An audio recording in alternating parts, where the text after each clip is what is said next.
কবিতা পাঠের এই সময়ে আজকে আমি আমার নিজের লেখা একগুচ্ছ কবিতা পাঠ করব। কবিতাগুলি কবি জীবনানন্দ দাশকে স্মরণে রেখে।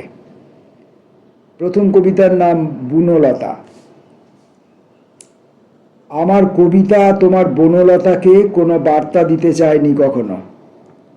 সুরঞ্জনার জন্যেও তার ছিল না অন্বেষণ। আমার অসফল কবিতার লাইনগুলো এখানে ওখানে ছড়িয়ে ছিটিয়ে পড়ে আছে। কোনো যুবতী বা মধ্যবয়সী তুলে নেয়নি একটিও নিজের হাতে। সমাজ আমার যে হৃদয়কে পরশ্রী করে রেখেছে, আর হাজারো মহাপুরুষের জন্ম দিয়েছে শর্তবিহীন প্রেমকে পরকীয়া বলে দাগিয়ে দিতে, তাদের সঙ্গে কি তোমার কখনো দেখা হয়েছে? কখনো কি তুমি তাদের একটিও প্রিয় সর্বনাম দিয়েছ? সুনির্দিষ্ট নামপদ ছাড়া একটি বনলতার সঙ্গে আমার প্রেম। তার কোনো গৌরবজনক ব্যাখ্যা নেই, তার কোনো প্রশ্ন নেই, দাবি নেই। বোবা চোখের মধ্যে কেবল প্রচুর তৃষ্ণার মৃতদেহ। পরবর্তী কবিতাটি ঘাই হরিণ।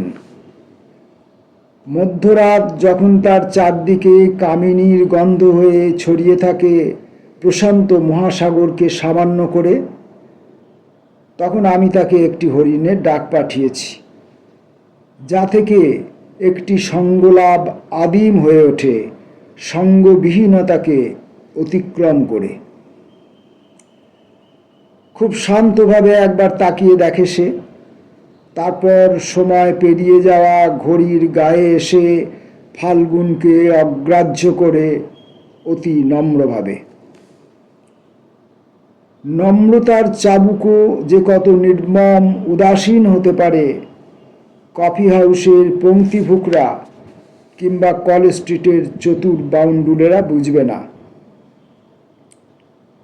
আমার পাঠানো হরিণের ডাকটি এক অজানা জলাশয় থেকে মধুর উপেক্ষা করে, তারপর পৃথিবীব্যাপী গজিয়ে ওঠা জঙ্গলের মধ্যে দাঁড়িয়ে থাকে এক সজীব স্ট্যাচুর শরীরের মুখর ঘ্রাণ নিয়ে।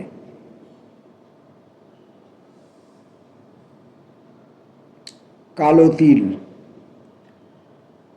যা কখনো কিছুতেই মুছে ফেলবার নয়, তা মুছে ফেলার চেষ্টাতেই তার বয়সের সমস্ত মোনালিসা নিঃশেষ হয়ে গেল।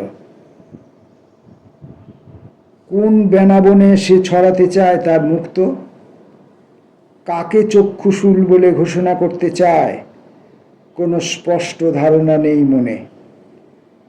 তার সেই প্রেমিককে সে অস্বীকার করতে চায়, দুর্বল ও বিলুপ্তপ্রায় ট্রাম যাকে মৃত্যুর সঙ্গে পরিচয় করাতে চায় রোজ। যা কখনো মুছে ফেলার নয়, সেটি মুছতে গিয়েই থুতনির উপর স্পষ্ট হয়ে ওঠে কালো তিল। কালো তিলের জ্যোতি যত ইতিহাস সৃষ্টি করে আর ধারণ করে, পথভুল জ্যোতি যত ইতিহাস সৃষ্টি করে আর ধারণ করে, পথ ভুল করায় পারদর্শী করে তুলতে পারেনি তাকে ততটা। পাখির নীড়ের মতো রাত্রি আমাকে ডাকে প্রতি রাতে নক্ষত্র গণনার কাজে। সে কাজ যে আমার দ্বারা হওয়ার নয় সে কথা ভাইরাস থেকে ডাইনোসর অবধি সবাইকে বলেছি বহুবার। সেই নিয়ান্ডারথাল শৈশব থেকে কর্ণপাত করেনি কেউ। রাত্রি আমাকে ডাকে, জোর করে, বাধ্য করে, টানতে টানতে নিয়ে গিয়ে বসিয়ে দেয় কোটি ট্রিলিয়ন নক্ষত্র সমাজে। প্রতিটি কাজ স্বয়ং ভালো মতো জানে আমার যোগ্যতার বহর। আরেকটি ট্রাম দুর্ঘটনায় নিজেকে ফেলে দিতে পারবো না বলে, ততটা বিভোল হওয়ার মতো আমার হৃদয় নয় বলে স্বয়ং কলকাতা তার বুক থেকে ট্রাম লাইনকেই তুলে দিতে চাইছে। তুমি অন্তত উপলব্ধি করবে, নন এসি বা এসি কোনো পাখির বাসাই আর সৌন্দর্যের পরোয়া না করা কোনো যুবতীর চোখে দেখা যায় না। কবির চিরন্তন এক তুমি। তুমি অফিসের কাজে রয়েছ। বনলতা সেন কোনো অফিসে চাকরি করতেন না। তুমি আমাকে কোনো শান্তির সঙ্গে পরিচয় করিয়ে দাওনি। আমার অস্থি, চামড়া, মাস সম্পূর্ণটাই নিজের দখলে রাখতে চেয়েছ। কৃতজ্ঞতা বা মুগ্ধতা বশত কোনো কবিতায় আমি তোমার নাম উচ্চারণ করিনি। তোমার ঘর সংসার ও সাদা শাড়িটির ইজ্জত রক্ষার দায় পালন করেছি। তুমি অফিসের কাজে রয়েছ। অফিস কিন্তু তোমাকে পাখির বাসা ভাবেনি। অরুণিমা সান্যাল এখন পাড়াগাঁর নন, মেট্রোপলিটন শহরের। কবি যখন লিখেছিলেন তখন হয়তো সেই যুবতী কোনো পাড়াগাঁয়েই থাকতেন। তাছাড়া পাড়াগাঁরও মৃত্যু হয়েছে বহু বছর আগেই। এখন বাস্তবে কোনো বুনো হাঁস দেখতে পাওয়া যায় না বলে কল্পনার বুনো হাঁসগুলোকেই কোনো একক প্রদর্শনীতে উড়িয়ে দিই। পরবর্তী কবিতা, রূপসী বাংলা। চাল ধোয়া শীত হাত আর নেই, এপার ওপার কোনোখানে, সকলেই জানে।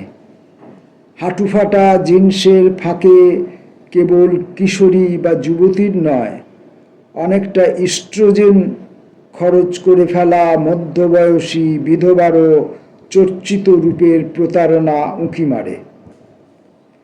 স্মারক ফলক প্রেমী কবিদেরও কল্পনার সঙ্গে রোম্যান্স মোটেই জমে না। ফসল তুলে নেওয়ার পর খড় পুড়িয়ে ফেলা শ্মশানে ব্যথা, বেদনা, অভিমান ও কান্না কেউই অঙ্কুরিত হওয়ার প্রয়োজনীয় হরমোন খুঁজে পায় না একদা উদ্ভিন্ন বাংলার জমিতে।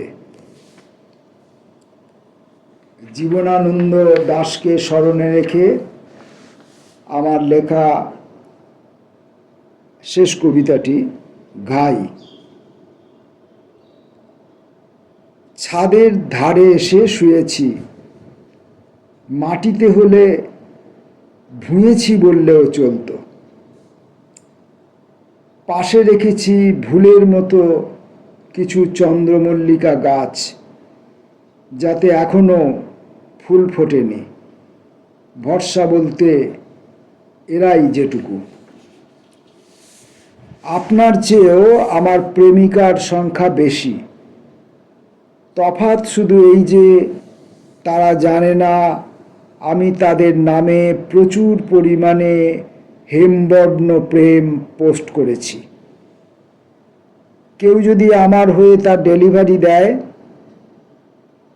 ডেইলি বাড়িতে গিয়ে রিসিভ করবে না, তারা রিফিউজ হয়ে ফিরে আসবে।